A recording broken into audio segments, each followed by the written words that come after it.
retour sur le plateau de la tranche info, place maintenant au focus. On a décalé un petit peu le programme, donc on l'appellera aujourd'hui le mercredi anthropologie et je reçois notre expert des humanités classiques africaines, Nusere Kalala Omotunde. Bonsoir professeur. Bonsoir.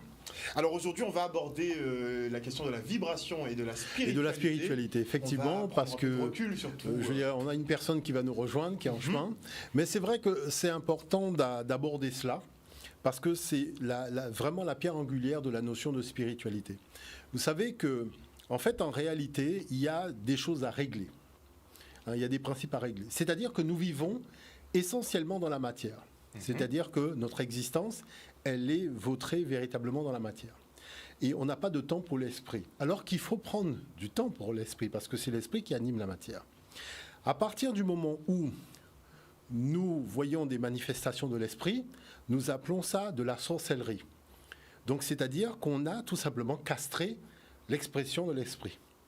C'est-à-dire qu'il y a un retard au démarrage, il y a une incompréhension de la réalité. Dès qu'un enfant dit « tiens, je vois ça » ou « je perçois ça », ça y est, il est animé par des démons. On voit que nous avons un problème. Nous avons un problème sérieux.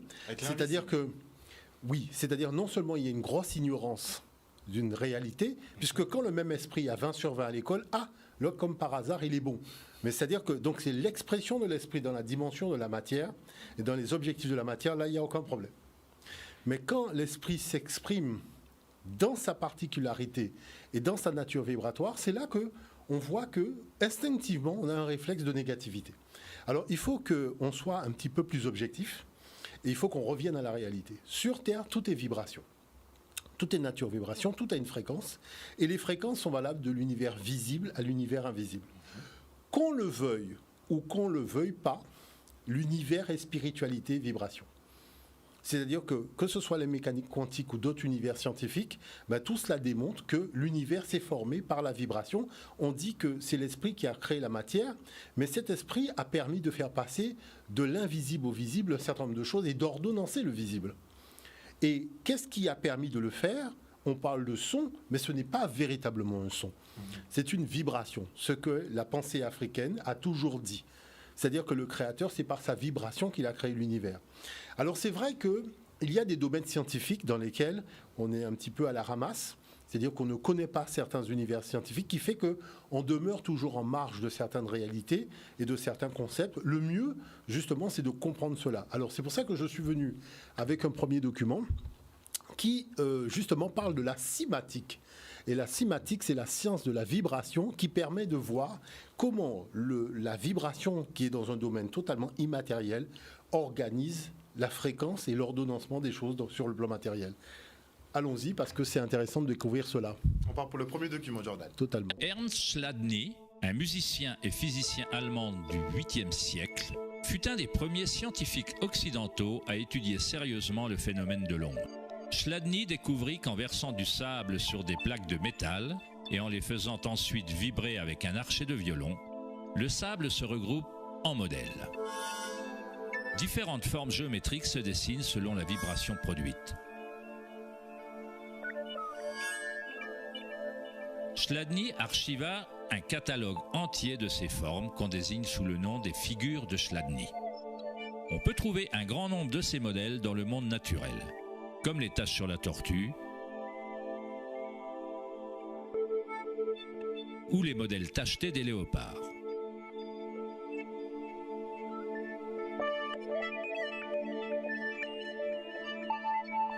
Étudier les modèles de Chladni ou la cymatique est la manière secrète dont les fabricants de guitares de haute gamme, de violons et d'autres instruments déterminent la qualité du son de leurs instruments.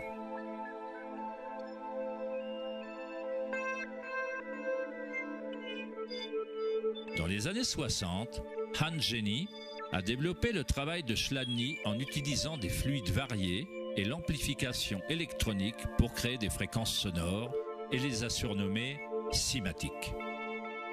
Si on fait passer de simples ondes sinusoïdales à travers un plat rempli d'eau, on observe des modèles dans l'eau. Différents modèles d'ondulation apparaîtront selon la fréquence de l'onde. Plus la fréquence est élevée, plus le modèle est complexe.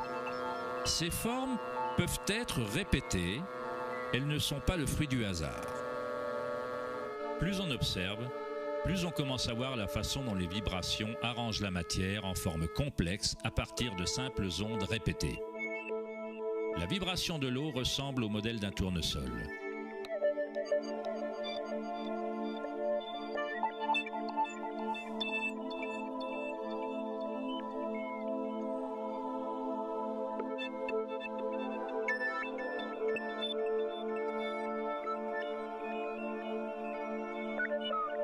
On obtient un modèle différent en changeant simplement la fréquence du son.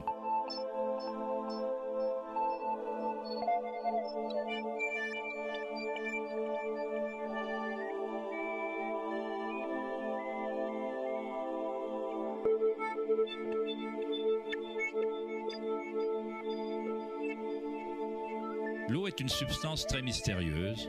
Elle est extrêmement sensible, c'est-à-dire qu'elle réceptionne et maintient la vibration. De par sa grande capacité de résonance, sa sensibilité et son aptitude à résonner, l'eau réagit instantanément à tout type d'onde. L'eau vibrante et la terre constituent la majorité de la masse des plantes et des animaux.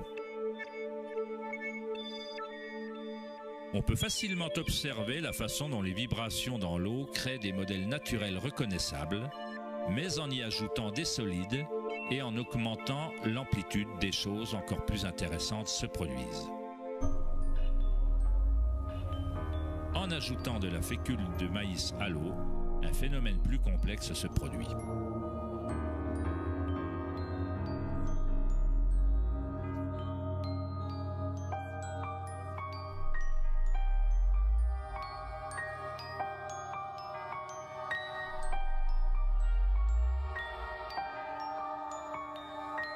Il est possible qu'on puisse observer les principes mêmes de la vie, alors que les vibrations transforment la tache de fécule de maïs en ce qui ressemble à un organisme mouvant.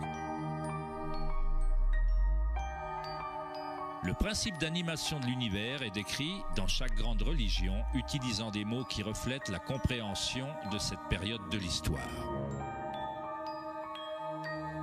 Donc c'est la vibration qui ordonne la matière. Voilà, donc c'est fondamentalement cela. C'est-à-dire que qu'on le veuille ou qu'on ne le veuille pas, l'interréaction fonctionne parce que l'univers est basé sur cette interréaction vibratoire. Ce qui est très étrange, c'est que c'est tellement important qu'on se demande comment, je dirais dans le cadre d'un certain nombre de religions qui ont pignon sur rue, cette information est cachée. Alors pourquoi elle est cachée ? Parce qu'elle est utilisée finalement à mauvais escient. Il faut se poser la question. Prenons le petit exemple numéro 2 que j'ai amené par rapport à une voix. Et ça va introduire un certain nombre de choses. On part pour le deuxième document.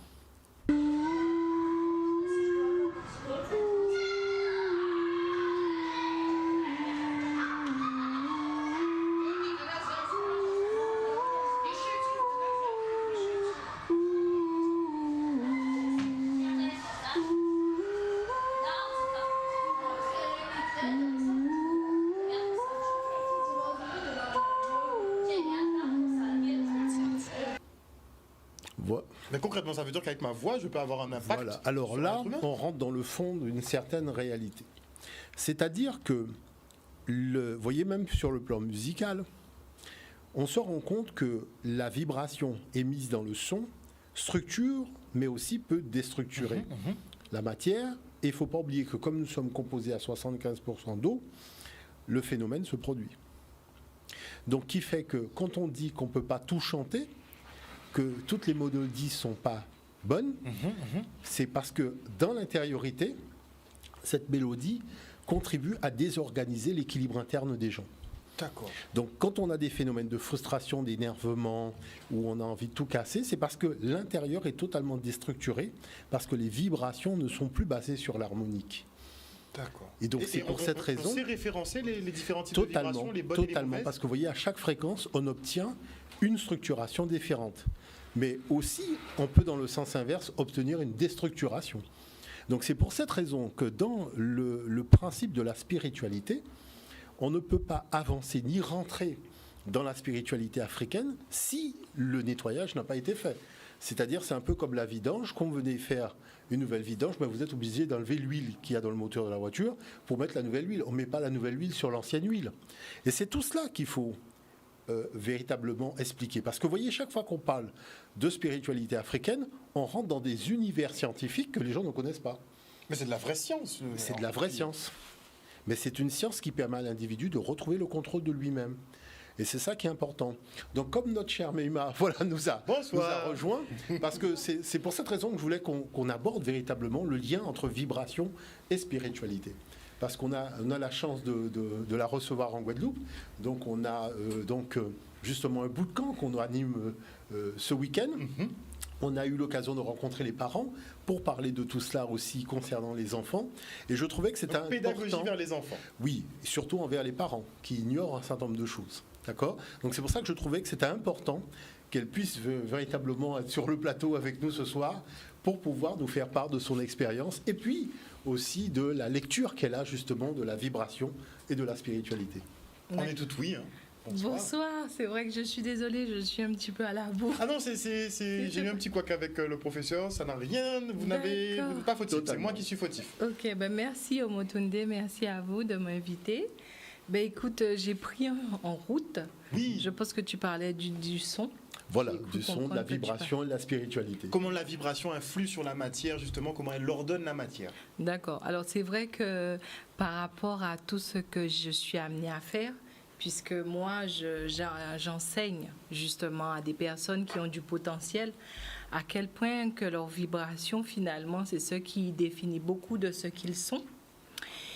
Et tout simplement, c'est vrai que lorsque quelqu'un prend acte de sa vibration, elle peut vraiment ordonner sa vie de manière beaucoup plus équilibrée. Ça veut dire que moi j'ai une fréquence.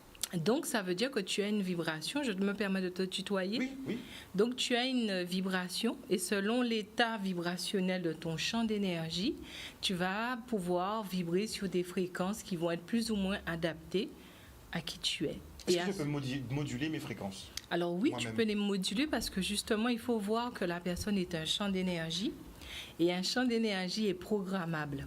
Alors, je vais te donner un exemple. Des personnes qui, par exemple, ont un déséquilibre intérieur par rapport à... Alors ça, on va en parler au bootcamp. Mais quelqu'un qui a un déséquilibre intérieur, par exemple, par rapport aux émotions, c'est-à-dire tes émotions te gouvernent en permanence, il faut savoir que c'est un champ d'information, un champ d'énergie que tu as en toi, qui te gouverne et qui va commencer à impacter ton champ de vibration. Donc, disons que tes émotions, c'est l'émotion de la peur. Maintenant, on sait que dans notre communauté, c'est quelque chose qui est récurrent. Les gens ont peur de tout, même de l'énergie elle-même, de ce que je fais, de ce que je peux leur apprendre parfois. Pour les gens, c'est du mysticisme, donc ils en ont peur, d'accord ? Et cette peur, qu'est-ce qu'elle va faire ? Elle peut moduler ta fréquence vibratoire et à ce moment-là, te faire rentrer dans une dimension qui n'est pas appropriée pour ton évolution. Donc, ça veut dire que je vibre tellement en fréquence désharmonieuse ou déséquilibrée, avec ou grâce à mes peurs. Donc, à ce moment-là, par exemple, je ne peux pas faire des choix judicieux dans ma vie.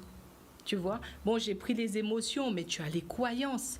Aujourd'hui, les croyances sont vraiment un champ d'information, d'énergie qu'on porte en soi et qui conditionne notre champ d'énergie et qui fait qu'on vibre d'une telle ou telle manière, tu vois.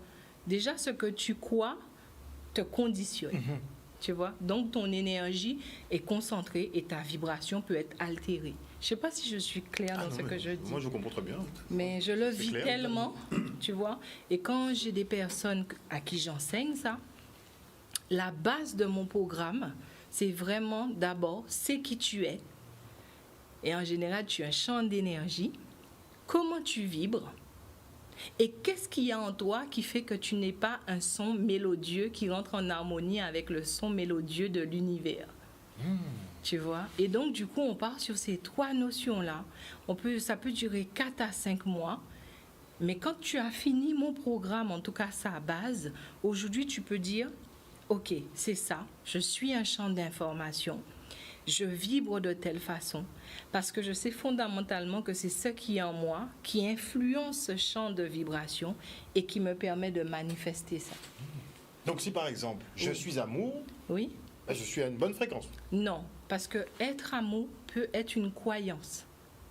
Et ça peut être une croyance déséquilibrée. Ça veut dire que quelqu'un qui vibre amour n'a pas besoin de le proclamer tout le temps. Et surtout que la parole, c'est un pouvoir, tu vois. Donc, il faut que cette espèce de pouvoir soit motivé par une vraie vibration en toi. Tu n'as pas à déclarer que tu es amour. Tu dois vibrer amour. C'est-à-dire que cette fréquence-là doit être fondamentalement en toi pour que lorsque tu ne parles pas, que tu sois juste quelque part, par ta seule présence, que tu vibres ça. Que l'autre peut dire, je me sens dans un amour avec toi. Je me sens bien avec toi. Quand tu es là, je ressens comme l'amour. Parce que tu l'émanes en fait. Et c'est ce que j'adore avec cette spiritualité africaine.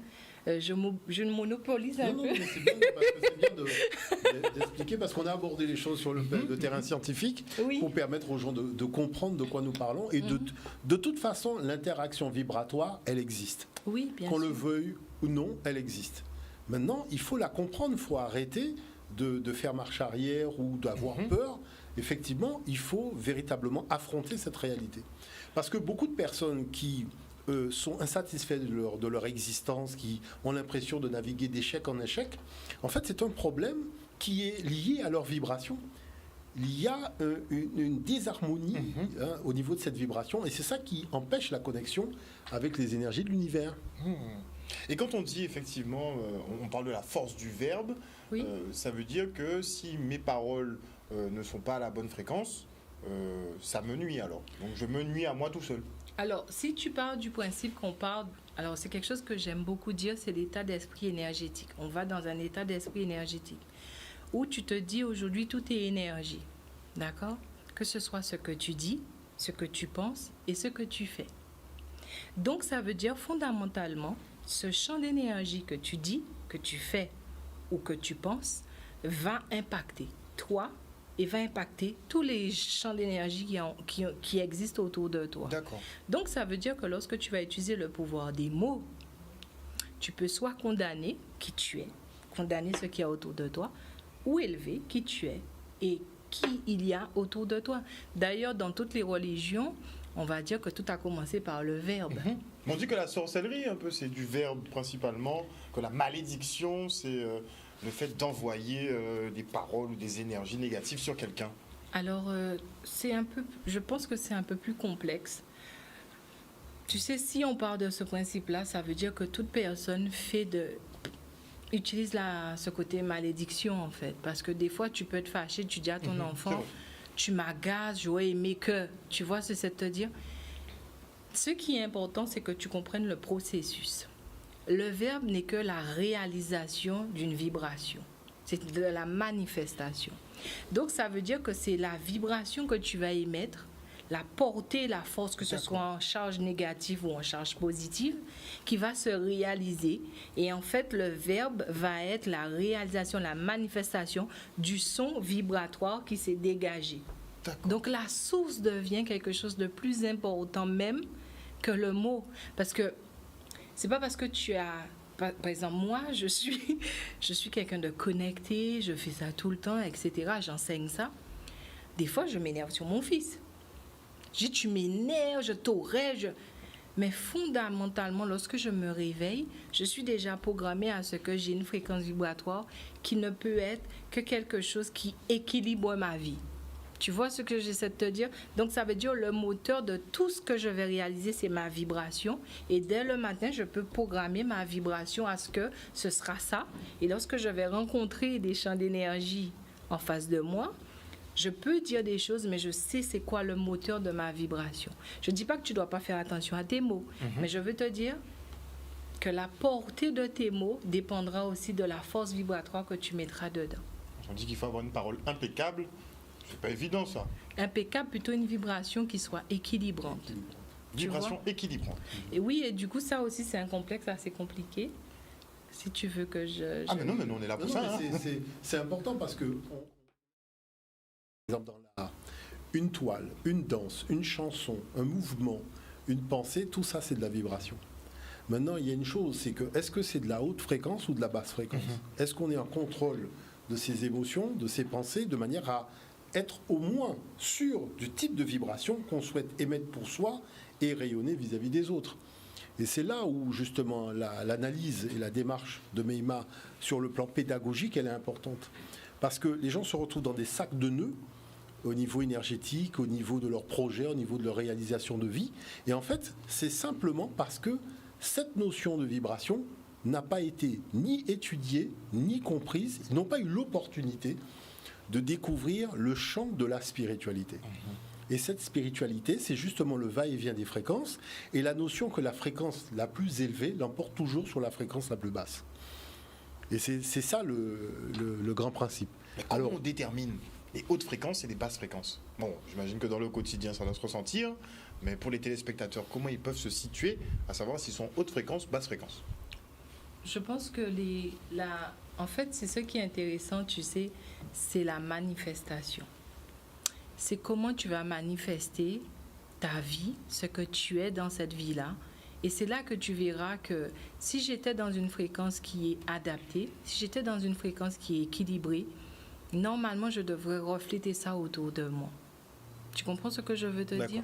Donc, en fait, c'est perceptible vraiment. C'est pour ça que je dis que l'énergie a du sens. Parce que finalement, l'énergie, c'est comme un voyage sensoriel.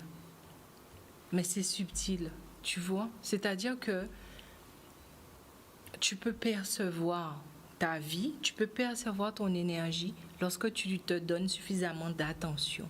Tu sauras comment tu vibres parce que tu vas apprendre à communiquer de manière subtile et consciente avec toi. Et c'est ça qui est intéressant, c'est qu'aujourd'hui, que les gens se disent, ce n'est pas mystique, c'est un manque de connaissance. Je ne suis pas conscient de ce qui se passe. Par exemple, je te donne un exemple. J'ai été dans un rassemblement de chamans en Hexagone. J'adore ce rassemblement. Il y a plein de chamans du monde entier. Il y a 170 délégations.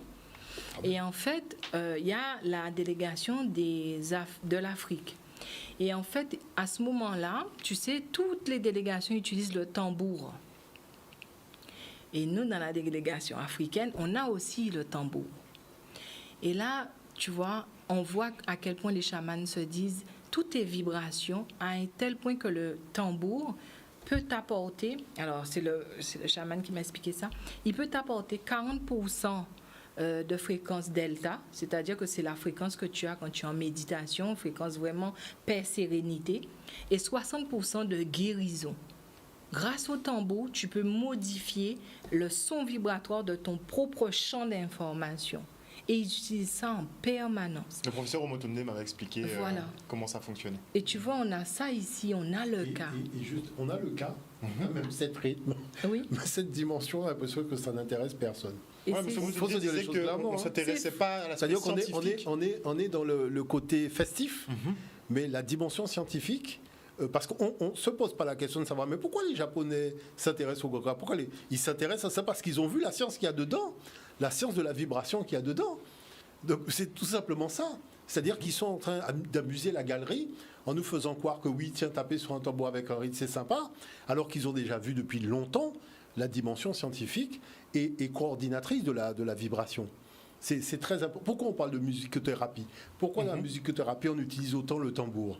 C'est parce que tout le monde a déjà compris quelque chose. Et nous, on traîne, il y a un retard au démarrage à comprendre ça.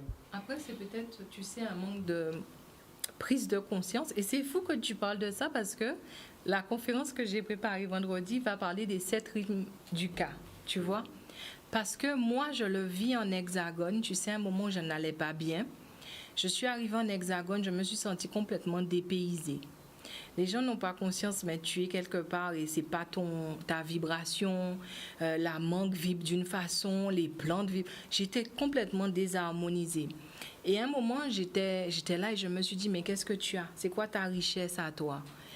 Et j'ai pensé à tout ce qu'on a en Guadeloupe et j'ai pensé au cas. Et je suis tombée sur une vidéo, je ne sais pas si je peux dire de la personne. Bien sûr, allez-y. C'est Didier Juste, je crois, si je ne me trompe pas.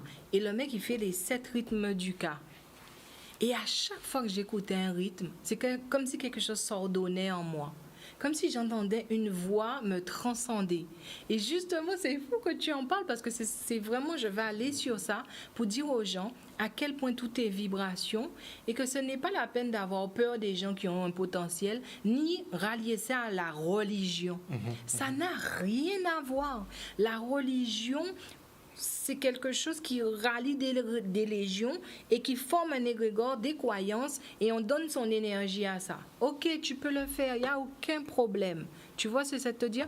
La spiritualité, pour moi, c'est vraiment cette notion que tu as avec le divin, qui est une relation privée, une relation qui est profonde. Pour moi, ça n'a encore rien à voir. Lorsque tu es dans l'énergie maintenant, tu es dans le champ de potentiel de la vie. La vie est créée de deux choses, du son et de la lumière. Son et lumière. Tu comprends? Oui. La lumière reflétée, c'est ce qui te permet de traiter l'information. C'est-à-dire que ton cerveau voit quelque chose, il envoie des codes, des signaux à tes yeux et ton cerveau reçoit leur code. Et à ce moment-là, il va... Tu vois, tu comprends ce que je veux Transcrire dire? l'information. Donc, la lumière est importante. La lumière reflétée, c'est de l'information. Le son, c'est de l'information. Et c'est pour ça que je dis aux gens, pourquoi tu n'assumes pas ton potentiel? C'est parce que tu ne sais pas comment il fonctionne. Tu ne sais pas que la seule chose que tu fais, c'est que tu as une fonction naturelle qui te permet de rentrer en interaction avec la vibration des choses. Et tout a une vibration pour se manifester. Que ce soit la tasse, que ce soit le micro, tout ça, ce sont des vibrations. Tu vois ce que ça t'explique? Et moi, je suis sensible aux vibrations. C'est comme ça que je vais voir qu'un corps est déséquilibré, que je vais voir que je dois aller à droite ou à gauche. La vibration s'exprime, la vie s'exprime. Et pour moi, il y a un manque à gagner aujourd'hui de ne pas utiliser ce potentiel qui est totalement naturel. Est-ce qu'on n'est pas justement complètement déconnecté? Si tu permets.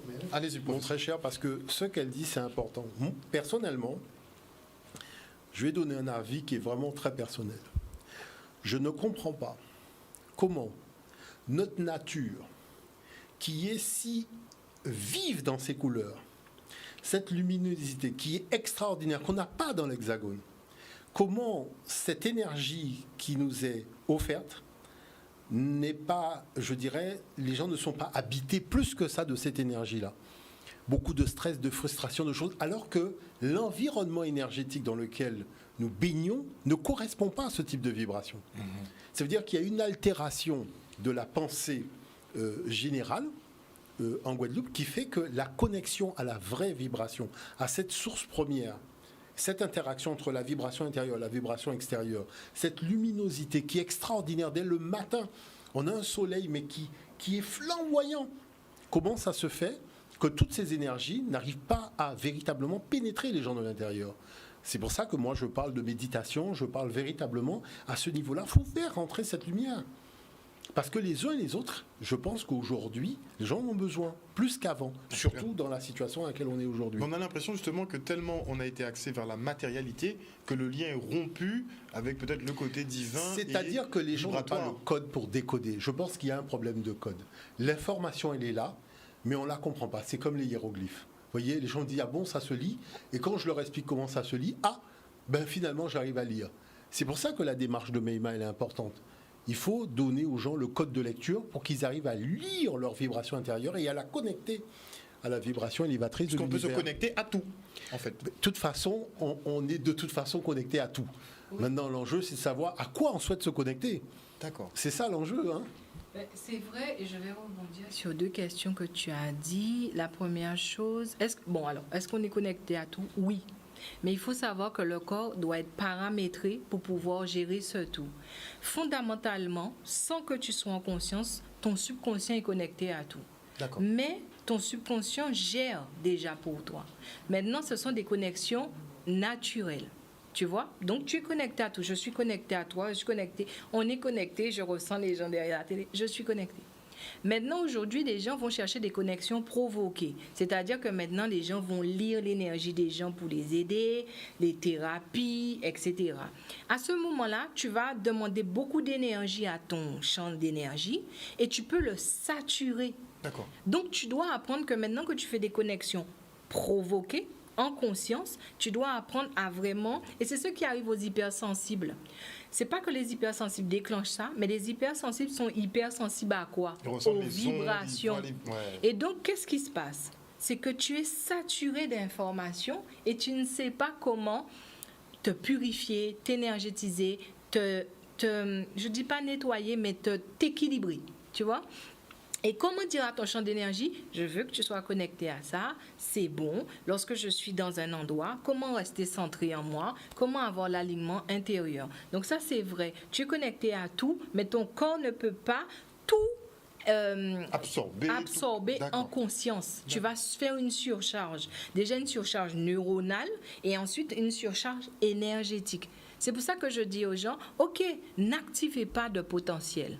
Laisse-le s'activer tout seul et apprends de lui, accompagne-toi chaque jour avec. Parce que qui a du potentiel doit avoir aussi des responsabilités vis-à-vis de lui. J'ai des thérapeutes qui sont en surcharge énergétique, qui ne peuvent plus rien faire. Les gens passent leur temps à faire des dépollutions énergétiques, mais il faut savoir que tous les 72 heures, ton champ d'énergie est saturé naturellement. Donc, en fait, tu dois le faire perpétuellement. Il ne faut pas que tu le surcharges de trop. Ensuite, on a parlé du code. Effectivement, la matière a un code, un langage. L'énergie a un code, un langage. Et c'est ça, il faut parler ce langage-là pour que les choses deviennent quelque chose de moins mystique. C'est parce que les gens ne savent pas parler le langage de leur corps et ne savent pas parler le langage de leur énergie que les gens se mettent à être dans des croyances, à être dans un déséquilibre.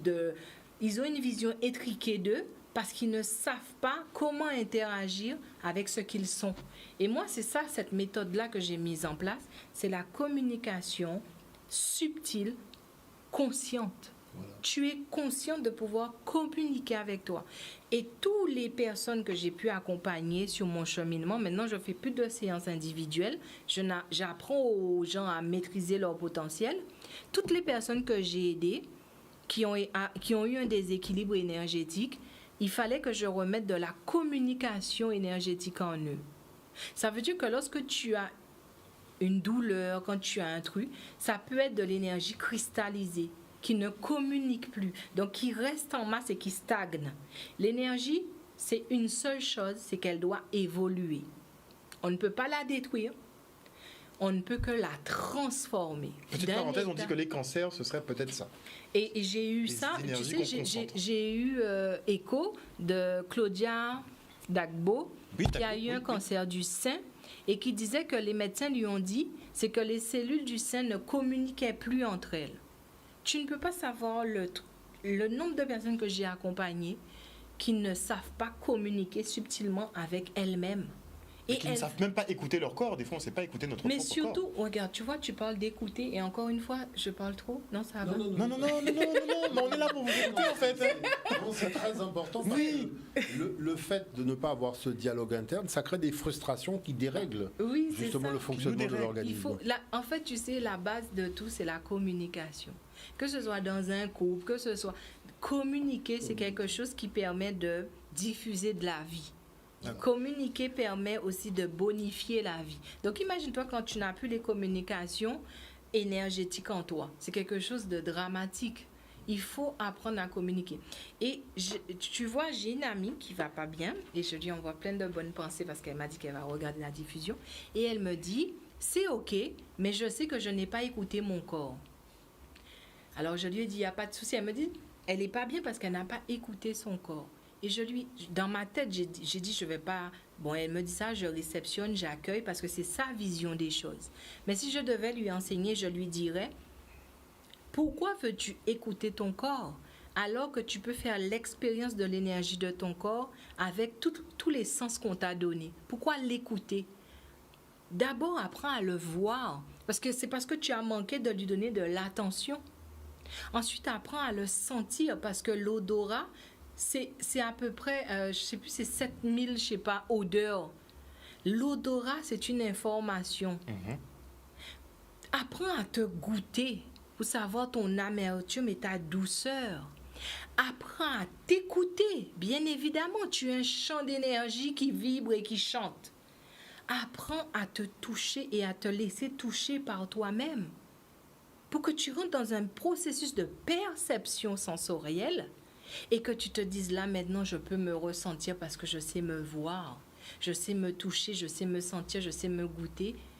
Je peux me ressentir et je peux me ressentir avec conscience et clarté. S'écouter ne suffit pas, tu as plusieurs sens. Et là, je suis gentille parce que dans mon programme, on parle de 12 sens. Et là, je parle... Ah, mais je veux. Ah, mais non, mais je veux.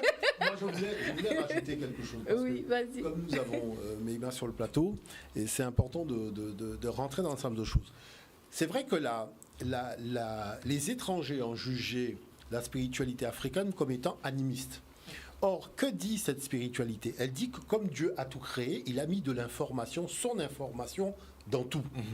Et que lorsque l'homme a le code, il a la possibilité de rentrer en interaction avec la vibration divine qui se trouve dans tout ce qui est de l'ordre de l'animation de la vie. Et on constate que c'est totalement vrai. Un arbre parle, une plante parle, une fleur parle, un rocher parle, vous savez, la tomate parle, voilà. C'est-à-dire que les choses parlent, mais c'est que la conception que nous avons de tout cela, à cause du judéo-christianisme qui est une religion fondamentalement matérialiste, puisque le premier jour Dieu crée la terre, c'est-à-dire la matière, alors qu'il n'y a pas de texte sacré qui commence par ça. Dieu crée l'esprit, la vibration en premier. Tout ce qui est de l'ordre de la matière vient après. Alors, il faut aussi apprendre aux gens à percevoir le fait du dialogue avec la création. Ce n'est pas de la sorcellerie. C'est que Dieu a mis son information dans toutes ces choses. La mangue, on est heureux de manger la mangue, mais la mangue, c'est aussi de l'information vibratoire. Oui. Est-ce que je peux rebondir? Oui, totalement. Et pour totalement. la fin, oui. On a combien de minutes? Juste parce que ça peut être intéressant. Lorsque on fait l'analyse de... Moi, j'habite en Hexagone et aujourd'hui, on n'a pas beaucoup de fruits de l'arbre à l'assiette. On a un trajet. Il faut savoir que de l'arbre, sur l'arbre, lorsque tu prends le fruit, l'énergie circule, puisque l'énergie est avec... Il y a l'arbre et il y a le fruit. Donc, l'énergie circule. Dès lors que tu vas prendre le fruit, l'énergie, au moment où tu vas cueillir le fruit, tout va se cristalliser sur l'instant. Donc, la façon dont tu l'as cueilli, comment tu l'as arraché. Ensuite, sur tout le trajet, pendant 36 heures, le fruit peut récupérer de l'énergie qui ne circule pas. Donc, ça veut dire que le fruit va cristalliser encore de l'énergie. Et lorsque le fruit arrive à toi, tu le manges, il est savoureux. Il a déjà été encodé depuis au moment où on l'a arraché sur tout le trajet et tu manges toute cette information. Parce que fondamentalement, manger, c'est d'apporter de l'information à ton corps, ça veut dire de l'énergie. Donc, c'est pour ça qu'il est très important qu'aujourd'hui, les gens se disent, mais on a une chance extraordinaire. On est sur une île, tu peux prendre le fruit sur l'arbre. Quand tu as l'Hexagone... Donc, quand il fait 10 000 km, il est passé en bateau, en camion... Non, mais il ne vaut plus grand-chose. Il vaut plus grand-chose arriver dans... Le taux vibre, et c'est comme pour l'eau. Il faut savoir que l'eau, dans tout le conduit, ils ont testé ça scientifiquement. Quand l'eau fait tout le conduit... pour arriver à ton robinet, il a perdu toute sa force vibratoire. Ça veut dire que tu dois prendre l'eau et mettre l'eau dans un récipient comme chez les poteries. L'eau doit être aérée, doit retrouver un peu de sa vibration. Oui, monsieur Motunde avait une technique pour ça. Tu vois, mais moi, et en plus, on a une technique qui est vraiment naturelle aussi, je trouve, qui augmente la vibration de l'eau. En fait, il y a deux techniques qui sont totalement naturelles. C'est la calebasse. La calebasse a la possibilité d'augmenter la fréquence vibratoire des aliments qui se trouvent dedans. Donc, par exemple, tu vas voir, tu mets tes aliments dans une calebasse, ça prendra du temps pour que ça puisse dépérir. C'est pour ça qu'on aime manger dans des couilles. Mais oui, et moi, je le fais en Hexagone tout le temps. Ensuite, la deuxième chose que j'ai trouvé intéressant pour augmenter la vibration de l'eau, il y a beaucoup d'autres choses. Il y a les aimants, il y a beaucoup de choses. C'est les graines de moringa. Oui. Oh là là, quand tu as une graine de moringa et que tu mets dans l'eau, oui, ça va purifier parce qu'il y a un principe actif, mais je parle de la vibration que ça va donner. Le moringa s'appelle l'arbre de vie parce que fondamentalement, ça vibre de vie. Et l'eau monte en fréquence vibratoire, extraordinaire. Et quand quelqu'un est malade, il ne devrait pas boire de l'eau du robinet. Ça veut dire que tu mets du vide vibratoire en toi. Là où on devrait aller, ce serait dans les rivières. Voilà. C'est dommage qu'il y ait cette pollution. Parce que c'est là où tu peux te ressourcer. Et les gens malades, on va en parler tout à l'heure, je pense que c'est la cause. On n'aura pas le temps. Non, c'est vrai, c'est fini. Oui, c'est déjà fini. Et ça passe vite. Oh Ça non. passe très vite. Bon, ben c'est pas grave, mais en tout cas, je disais, si vraiment les gens veulent renouer avec cette vibration, c'est intéressant d'utiliser la nature qu'on a, c'est-à-dire que la mer, les embouchures, les gens qui sont malades, privilégiez des fruits et légumes. Ne transformez pas les jus parce que ça fait perdre en fréquence vibratoire. Faites attention aussi au gel douche, Ne pas transformer les jus. c'est-à-dire les mixer.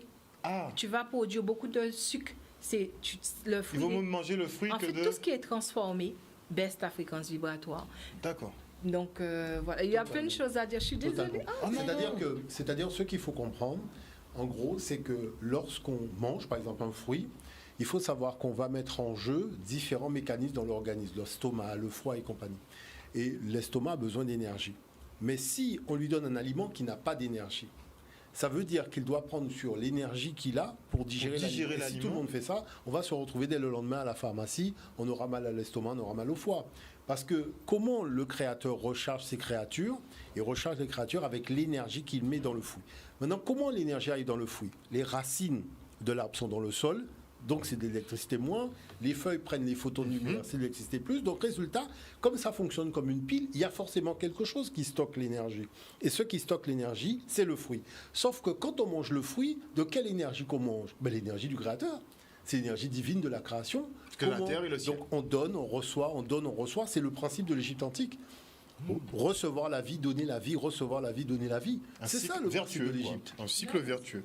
Et le mot de la fin pour Maïma. Oui. Alors, déjà, je voudrais que les gens puissent vraiment se dire, si vous le ressentez, faites ce bootcamp-là, parce que de toutes les façons, il y aura une très belle conférence et après, je vais faire pendant 2 jours des exercices de ma méthode. C'est quelque chose que je fais jamais, mais je me suis dit, il faut que tu apprennes aux gens à communiquer subtilement avec eux-mêmes et se dire, aujourd'hui, il est temps juste que tu prennes en conscience que tu as un champ d'information. Les gens qui se sentent déséquilibrés actuellement, pensez au cas. C'est une vibration. Je fais vite. Oui. Le steel band, par exemple, a été déclaré, le son qu'émet le steel band a été déclaré comme l'un des sons les plus guérisseurs qui soient au monde. C'est l'un des sons les plus guérisseurs qui soient au monde. Les hertz, faire attention aux hertz. Il faut vraiment s'intéresser à ça parce que la musique que tu écoutes est importante au niveau des hertz qu'elle dégage. Et donc, c'est important si les gens... Je ne dis pas que ça va te guérir, mais je dis que ça va contribuer à ton bien-être et à ton mieux-être. Et donc, venez ce week-end, on vous attend. Il n'y a plus vraiment de place en présentiel, mais vous pouvez suivre la manifestation en ligne. Quel que soit où vous êtes dans le monde. Mais au moins en ligne. Et le site, c'est maïma.fr. Et on peut vous envoyer, même sur le WhatsApp de l'émission, le code d'accès pour que les gens puissent assister en ligne à... Super, je diffuserai Voilà, sur les merci, réseaux. On va rappeler date et lieu, professeur. Oui, alors c'est ce week-end, vendredi, samedi, dimanche, au Gosier, à l'hôtel Arawak. Voilà. À l'hôtel Arawak. Donc la conférence commence vendredi à 17h et les inscriptions se terminent vendredi matin à 10h. On prendra plus d'inscriptions. Je l'ai fait. À chaque fois, les gens me disent, je ne savais pas que vous étiez là. Alors j'espère que les gens vont entendre l'appel et ils vont le ressentir. Et c'est quelque chose de naturel en fait. Et ils peuvent aller sur mon site, voir les témoignages, voir qui je suis. Je suis vraiment, c'est de la simplicité en fait. Mais on voit ça, on a eu la démonstration sur le plateau. On est relativement tranquille parce que vous voyez, chaque élément que nous avançons est démontré scientifiquement, parlant dans différents univers de sciences. Oui. C'est vrai que j'entends parler de beaucoup de choses. Oui, vous m'expliquez énormément de choses. Complètement scellées. Et effectivement, Maïma a une certaine pédagogie qui est très intéressante. Merci. Et donc, je ne peux qu'inviter ceux qui sont dans la culture à s'intéresser à la vibration qu'émettent leur art, parce que leur vibration, si elle n'est pas contrôlée, elle peut déstructurer les gens qui sont en contact avec leur production. Et ça, à commencer par eux-mêmes, certainement. À commencer par eux-mêmes. Merci beaucoup en tout cas à vous d'être venus sur ce plateau ce soir. Ça fait grand bien effectivement de parler un peu de spiritualité, de vibration dans ces heures assez troublées. Et on va suivre effectivement la conférence à partir de vendredi et les travaux qui vont suivre. Si vous voulez communiquer, il n'y a pas de problème. Pensez à venir plus souvent en Guadeloupe aussi. Hein, ce serait pas mal. Je la ramènerai plus souvent. Il faut professeur. Merci encore. Voilà, chers téléspectateurs, on espère que vous avez passé un bon moment en notre compagnie. Je n'ai pas le temps de relayer les petits messages Facebook. Désolé. En tout cas, bonsoir à tous. On se retrouve demain. Prenez soin de vous, de vos proches. Et moi, je vous fais des bisous. Bye bye.